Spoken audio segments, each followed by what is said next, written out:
Welcome to Puro Politics, the political podcast of the San Antonio Express-News. My name is Gilbert Garcia, Metro columnist, and I'm joined by City Hall reporter Joshua Fechter, business editor and columnist Greg Jefferson, investigative reporter Brian Chasnoff. And we're recording this on the morning of Monday, August 24th. Today is the beginning of the Republican National Convention. We had the Democratic National Convention last week, both virtual conventions. And we'll have a lot more to say about this, I think, next week. This week, I wanted to talk a little bit about the Postal Service, which is something that we discussed last week. There have been some developments since then. Talk a little bit about former city manager Cheryl Sculley's new book, which is getting a lot of attention locally, and also talk about an anti-racism resolution that the city council passed last week. On the Postal Service, obviously there have been a lot of concerns about mail-in voting and whether the Postal Service will be able to meet the demands of a surge in mail-in voting because of the COVID-19 pandemic. We had a few months ago the Postal Service Board of Governors asking for $25 billion to help them because there was a shortfall to begin with, and because of COVID-19, that was going to become bigger. And then since then, we've had Trump mega donor and Republican fundraiser Louis DeJoy taking over as Postmaster General, and there's been tons of controversy about various policies, removing mail sorting machines from post offices, cutting overtime hours, and various other things. And Brian, you wrote a lot about this last week, and part of this involved Congressman Joaquin Castro, who got really involved in the issue. What happened last week? Right. So Joaquin came to the Perrin Vital location. It's the main post office in San Antonio. He went to tour that on Wednesday just to assess these reports of mail sorting machines being shut down and dismantled. There are apparently 6 in San Antonio. Mm-hmm. And on that issue, DeJoy says that those sorts of changes were already, in process when he came on in June. And I think Castro determined that a bigger issue was the elimination of overtime for workers. Essentially what I found in speaking not only to Congressman Castro, but also to, postal unions and the leaders of postal unions, is that workers were being told to, not wait around for mail to come from the plant. They couldn't make multiple trips, regardless of the fact of whether mail is being delivered or not. They just had to do their job quickly, too quickly to get all the mail delivered. And, on Tuesday, I spoke with some, ordinary folks who told me how their medications were delayed. One woman said that, one man who was caring for his elderly mother said that she had to go without her medication because it just didn't come in the mail on time. And then when Joaquin toured the plant, the story really blew up when Joaquin toured the plant. And then I got a tip that before he showed up, there were some orders that came down for them to move out a bunch of backed up, delayed mail, get it out of there. So he wouldn't ship it up. Yeah, ship it up to Austin, get it out of sight. And when I was there when Joaquin came out of the post office, and we asked him whether things looked chaotic inside the processing plant, and he said no, it was all very orderly. And then we learned, well, the reason it looked orderly is because it was basically the equivalent of when your mom tells you to clean up your bedroom and you stuff it all in the closet, or under the bed, get it out of there, get it out of sight. And that really blew up. A lot of folks, that story resonated with a lot of folks because it's sort of, you have DeJoy today. I think he's testifying before the House committee. On Friday, he testified for a Senate committee. And what he's saying is, there's nothing, we're not doing this to slow mail-in voting, despite President Trump's railing against mail-in voting as fraudulent. These are just measures to make the post office more efficient. And, the post office, which is the Postal Service, which has been hemorrhaging money, obviously, they're deeply in debt. He's trying to get the business model in order. When you hear reports of a congressman being deceived like that, it makes you step back and wonder if there's not some larger scheme at play. And Castro told you, or the editorial board, and you were part of that conference, that something similar happened with Congressman Mark Vesey from North Texas. That he had a similar experience where he visited a plant. Right. And yeah, that's right. Yeah, and I did confirm that with Congressman Vesey's office that the same thing happened to him on Thursday, the day after it happened to Castro, and that was, the news of what had happened to Castro had already broken. So despite the fact that was already out there, it happened to him.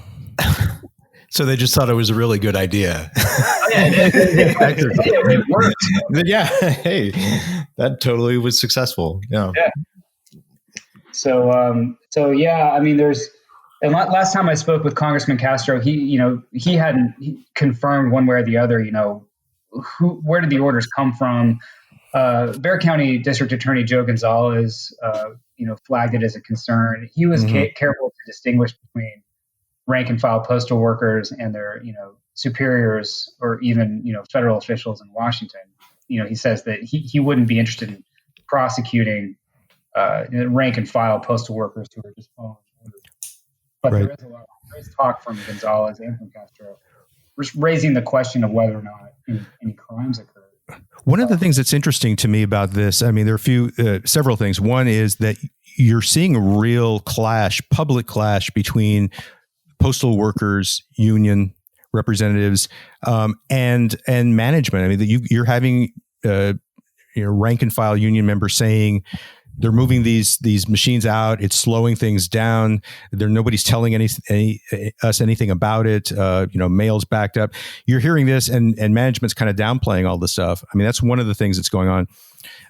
Another thing is that while DeJoy is saying we're just trying to be efficient and run this well, and some of these things were planned beforehand before I took over. You've had Trump, as you said, Brian, publicly almost kind of gloating about the fact that if they don't get more money, the Postal Service is not going to be able to handle the surge in mail-in voting, and we're going to have a problem. So he seemed to actually enjoy that prospect, and he also has repeatedly refused to give the Postal Service the $25 billion that the Board of Governors asked for. Last Saturday, the House met, voted, approved it. 26 Republicans actually supported that, including San Antonio's Will Hurd. And the word we're hearing is that it's going to go nowhere in the Senate, and if it did, Trump would veto it. So it's one of the things that I go back to, and Greg, you talked about this last week, and I think this is really a key point, is this idea. I mean, the Postal Service is a unique federal agency in that it's always been expected to sort of run as a business, to sort of pay for all of its expenses. And so whenever there's talk about, they need more money, critics will say, they want a bailout. We don't ever hear any other federal department described in that way, but so that's one of the fundamental problems here. Yeah. I mean, the delivery of mail is a basic function of government. Right. And I mean, I think it's fair to say that once a government starts like screwing up the delivery of mail, like it's really starting on its way to becoming like a corrupt, failed state. I mean, really.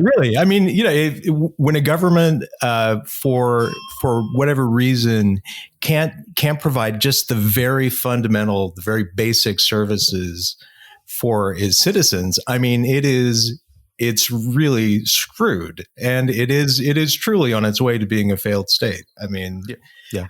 I know that it sounds a little apocalyptic, but I mean, there are certain things that government just has to do, and if it can't do them, it's not succeeding. It's not serving the people. We've always been able to count on them, and people have made the argument that in terms of sheer volume of mail, that the Postal Service deals with greater volume, say during the Christmas season, than they will have to deal with mail-in voting. And I think that is true, but at the same time, and this is part of what's so contradictory and sort of maddening about this story, is the fact that you had a letter from the Postal Service to 46 states and the District of Columbia last month saying, with your mail-in voting deadlines, we're going to have a problem. We may not, mail may not come in time for those votes to be counted. So you were getting warnings from the Postal Service about delivering the mail. And the other thing, one thing I wanted to point something out and point people to this is that, Sid Christensen, our military writer, had this story over the weekend about how, veterans are looking at, what's happening to the U.S. Postal Service and looking at sort of the rhetoric that's surrounding it and going, hey, look, this was sacred. This is how we voted when we were deployed overseas. So I'd encourage folks to go check that out and read that story. Yeah, that's a great point. I wanted to shift gears and talk a little bit about Cheryl Sculley, who has been a major force. I don't know if there's she's really comparable to anybody in the history of San Antonio government. Served for about 14 years as city manager. And she has a book out now, which she tells a story. The title "Greedy Bastards" has gotten a lot of attention, but as she points out, this was something. This was a statement from the head of the police union and saying that Cheryl Sculley was trying to depict, or was trying to make the union look like they were greedy bastards. So this was not her statement about them. But actually, Cheryl Sculley does this quite often, where she has something I think she wants to say, but she doesn't feel comfortable saying it. So she'll quote other people saying it. I think that's exactly what happened in this case. I mean, it could confuse people. I mean, that title. I mean, if you make that. And plus, unless she's calling union leaders, if she's not actually calling union leaders greedy bastards with this title, the title makes no sense. I mean, it only makes sense in that context. So it's kind of weird. The amount of space she takes up, like in the introduction of the book, she's at pains to point out that this phrase didn't originate with her. It came from Mike Kelly with the police union. But in the end, I mean, she's appropriating it and she's using it against them clearly. Well, I think it would make more sense, like if they had called her some really ugly name, and I think they probably did along the way. And if she had you made that the title and said, "Yeah, I'm owning it. You're going to call me that. I'm going to take ownership." That I think would have made a little more sense conceptually. But one of the things I was curious about is since she left, since she resigned, we have seen the firefighters union. They went into binding arbitration, and they kind of played themselves on that and didn't get a real great deal. And then also more recently, we've seen a heightened awareness of the issue of police misconduct since we had the George Floyd killing, and we've had protests, and the issue of how San Antonio deals with police misconduct we've all looked at that a little more closely. Does she feel in any way vindicated by the events that have happened since she left office? Oh, absolutely. Yeah, she does. And the result of the firefighters contract, what they finally wound up with, actually, it came after most of the writing of the book. Mm-hmm. Yet she ended the book with the word, literally the last word of the book was checkmate. So I think she feels pretty vindicated. Yeah, clearly. And, as far as, the disciplinary rules in the police contract, she, going back to, even before Julian Castro's first election as mayor in 2009, I mean, she knew that there were, a number of financial problems packed into the police and fire contracts. But she also knew that the rules preventing essentially the firing of bad cops, those were really onerous and not something that, Police Chief Bill McManus, could really work with in earnest. And she did want those changed. And I think in that regard too, she probably does feel vindicated. Those rules I think are likely to change, to be kind of overhauled in the next police contract. Am I remembering this right? When Julian Castro became mayor in 2009, and this was, I think, maybe possibly in the final stages of contract negotiations. I know they were still working on that. Did he say to her, according to her book, when she brought up some of these issues with the police union, did he ask? Are you asking me to go against the union that helped put me in office? Or he said something like that, right? No, I mean, that's a direct quote of hers in the book. And in fact, in the book, in Greedy Bastards, that's how the reader is introduced to Julian Castro. Wow. And this was early in his first term. I mean, it was from one of their first meetings, if I'm remembering correctly, because she knew that overhauling the police and fire contracts was going to be a huge political struggle. And, she's nothing if not prepared. So she was kind of laying the groundwork with the new mayor, kind of giving Castro a quick briefing on, what her view of the contract was. And yeah, that was his response. So you're asking me to go against the unions that just helped me get elected. Which if I can just insert, I just wanted to point out this, just a reminder that sometimes people forget, Julian Castro, he's a political animal, and there's some calculation. We talked about this a few months ago, that he would, when he would challenge Joe Biden on the healthcare issue during the presidential debate, he later said, well, it's because, making sure that nobody has to pay for health coverage is the most important thing to me. And, 3 years earlier, when Bernie Sanders was making the same case for Medicare for all, Castro supported Hillary Clinton, who was basically taking the Biden position, this Medicare for all thing. It's pie in the sky.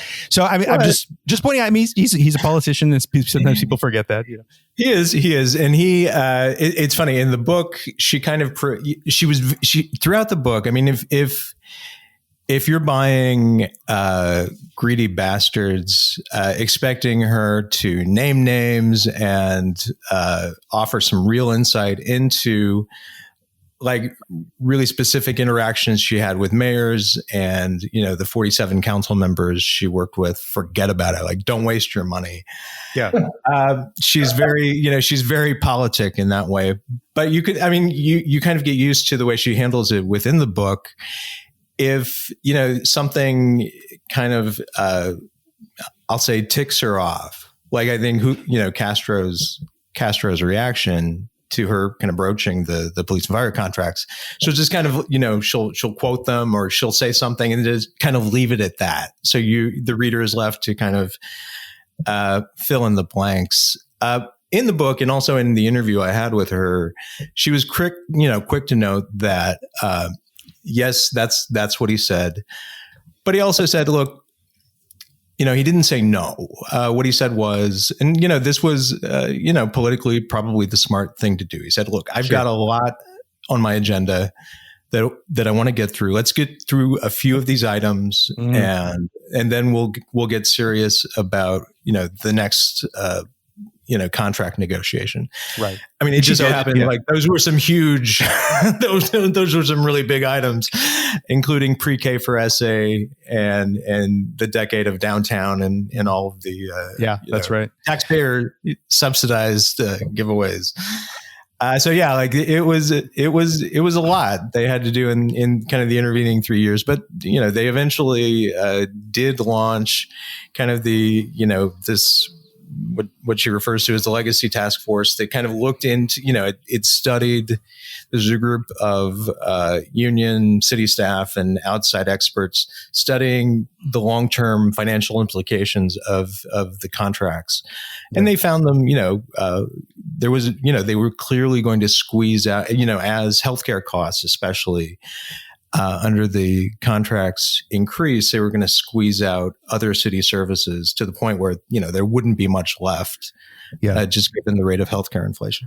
One quick question, and I don't know if it came up at all. Do you have any sense of where she stands on the issue of defunding the police or reducing funding for the police, which is obviously a big issue now?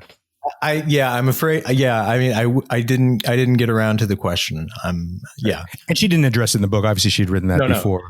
No, and that makes sense. Just because, I mean, this, I'm sure it was at the printer when this movement really seriously got underway in June. Yeah. Before we wrap things up, Josh, I wanted to talk to you a little bit about a resolution passed by the City Council last week. This, I believe, was introduced by Jade Andrews Sullivan and Anna Sandoval, and it was basically a statement that in which the council declared racism to be a public health crisis. What was there beyond just that statement? What was there anything more that the council was doing here when they passed this? No. Well, when they passed this, it was. We have to think about, first of all, sort of like the context in which this is happening. You're having this resolution passed after a summer full of protests, after George Floyd was killed by a white police officer. You had all kind of like these sort of issues come to the forefront, such as this concept of racism as a public health issue, which is something that's kind of agreed upon by many major medical associations, and you've seen also throughout the pandemic. I wrote a couple of weeks ago now that, where you're seeing the pandemic hit hardest in San Antonio is on the west and south sides, areas that are predominantly Hispanic, which then begs the question, okay, why is it doing that? And explanations vary to some degree, but it's because, look, like this is sort of the natural result of historical racism, segregation, residential and retail redlining. And so you have this resolution that's kind of born out of all of these swirling things. And, to answer your question, it doesn't have any sort of teeth to it. No resolution really does. But like what it is basically them saying, look, like we're going forward in our health policies when it comes to housing, any issue that we sort of take up, we're going to have, advocating for racial justice as a core element of all of these things. So as far as solidified action goes, this resolution doesn't really carry that. But what it does do is kind of sort of like lay the gauntlet down and say, hey, here's our priorities on this. So does this resolution, does it at all, for example, like direct city staff when they're coming up with, when they're drafting the annual budget, does it say to them, hey, there are certain components you have to meet, to address racism in public health? They do have, like twice a year, city staff is going to have to basically provide updates about, policies and programs that are put in place by the city to improve racial equity. And this is kind of side by side with you have a couple of years ago, the city adopted its equity budget, which is basically like directing resources to parts of town that have been historically neglected or underinvested in because of redlining and segregation. So there are some sort of requirements that are under this, but it's in terms of sort of direct action, it's more of a statement of priorities than anything else. That we're going to look at everything through this prism, or we're going to look at important issues that way. I think we're going to leave things there. Want to thank you all for listening. Hope everybody's safe and well. And we'll catch up with you next week. And I'm sure we'll have some things to say about the Republican National Convention. Take care.